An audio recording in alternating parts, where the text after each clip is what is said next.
Hey everybody, it's Amalu. I am a visual arts and social communication university student, and I don't know how to do an intro. Yay! On the past weeks, I've been working on this gouache illustration, and this is the process of how I made it. So, two things. You'll see that many artists have like their main mediums or techniques like oils, acrylics, pencil, or coal, right? Well, my main mediums are digital, watercolors, ink, and cutting people away from my life, not gouaches. Second thing is, despite not knowing what I'm doing, this is not my first time using gouaches. I've tried them in the past a few times, and boy, they are hard to use. Let me be clear, this is not a tutorial on how this medium works. If anything, this is a video about how gouaches do not work and my pain with them. I hope you enjoy it! So right now what I'm doing is some inking to have as a base of the illustration. You might be wondering why I'm doing this, although it is going to end up covered due to the gouache's opacity. Well, I do it because when I use a really light pencil, it easily gets covered up in the first layers of painting, unlike watercolors, and then it becomes quite hard to figure out what is what.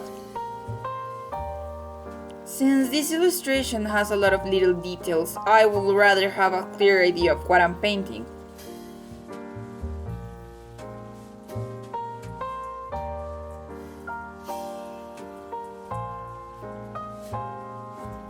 Then I scanned the illustration and ran it through Photoshop to figure out what kind of colors will fit it best.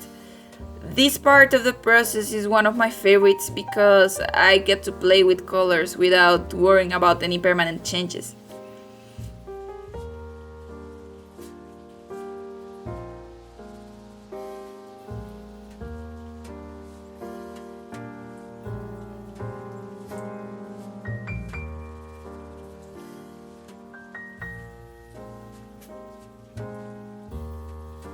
Using the effect layers and messing around with them usually gives me a lot of ideas that I would have not thought of if I just sat down and did the colors straight. So, this is the final option that I chose. I really like how the brown parts have a purple tint, and it sort of gives this sensation of depth to the store. Well, now it's time to get to working on the final steps. Because gouaches are still a little bit transparent, I decided to make a layer in watercolor to mark the shadings and their temperatures. I started with an orange kind of brown because I wanted the whole illustration to have this brown feeling to it. So let's talk a little bit about the illustration. I was commissioned by my mother to make something for a portrait that she had laying around. So I decided I will make a teashop because she likes tea and teacups a lot. And teashops tend to have this antique wood feeling to them. That's why I wanted to give it that brown feeling that I mentioned before. Also, I wanted it to have a lot of plants because tea comes from plants. So I had this idea where the shopkeeper's hobby was gardening. Now, I had to decide what type of shopkeeper would that be. From the beginning, I knew that it would be an anthropomorphic animal. At first, I thought of a cat or maybe a bunny, but in the sketching phase it wasn't really working. Those species are kind of burnt out, so maybe that's why I chose the next species to become burnt out. A frog! I think frogs will work better because they are associated with water and plants, and guess what else is associated with water and plants? Yes, tea! I kind of like how the watercolor part turned out. A part of me wanted to stop and keep it like that, but I was determined to make a gouache illustration, and so I decided to continue with them. Here, you can see that I'm not used to working with them because the first thing I did was paint with them like they were watercolors.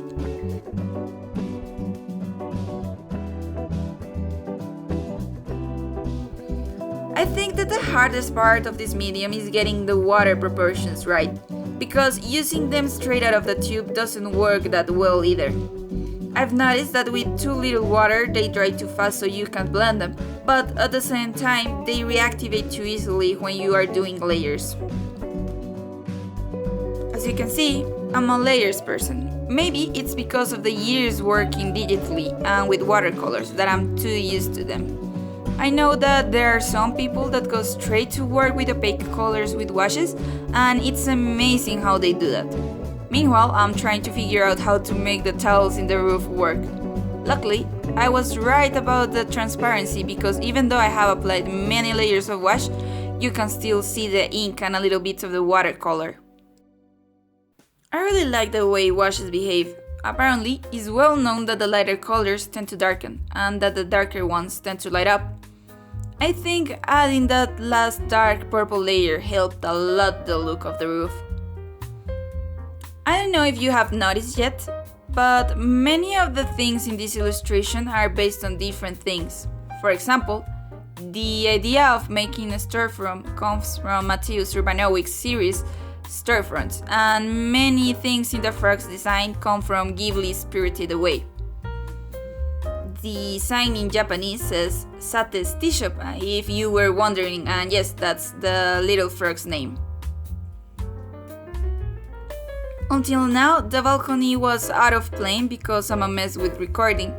That part of the illustration is based in my home's balcony.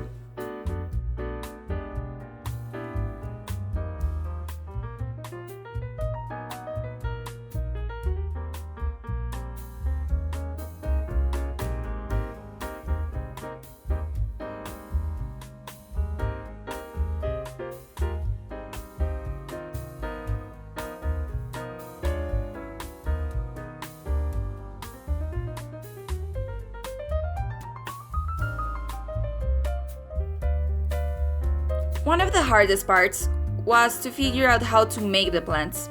Usually, with watercolors, I rely a lot on my drawing abilities and leave the more complex parts of the plants to the line art. But in this piece, I wanted that part of the illustration to be lineless, so I struggled a lot. It's a miracle that those plants weren't ruined by me overworking on them.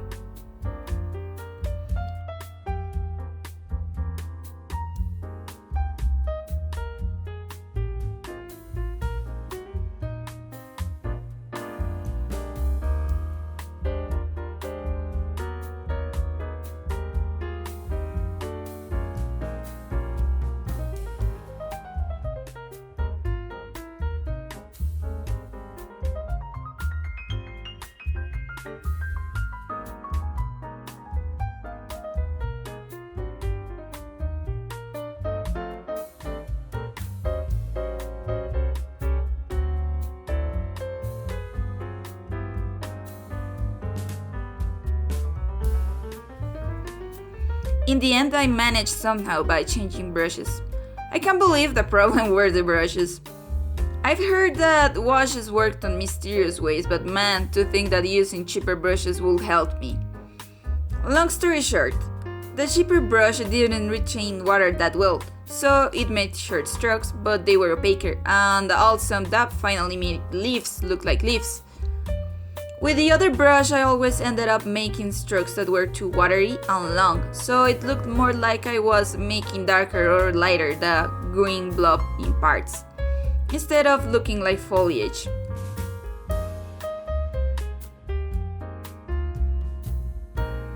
Another part that gave me a lot of trouble was inside the shop, because there were so many little things, it was hard to paint all of them.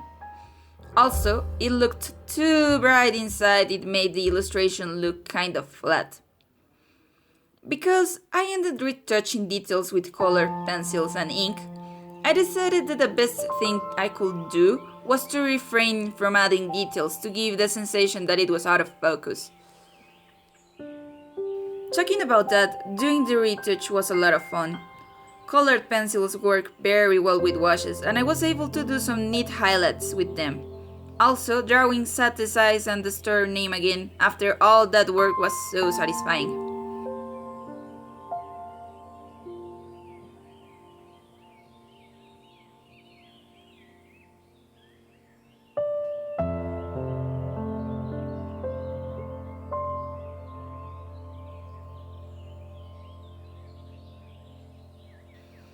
And this is the final piece. I'm really happy with how it turned out. The colors look a little bit different from the video, but that's because I'm still trying to figure out how to make videos and doing color correction in this format. With this, I've learned that I need to practice doing plants with wash. Anyways, thanks for watching.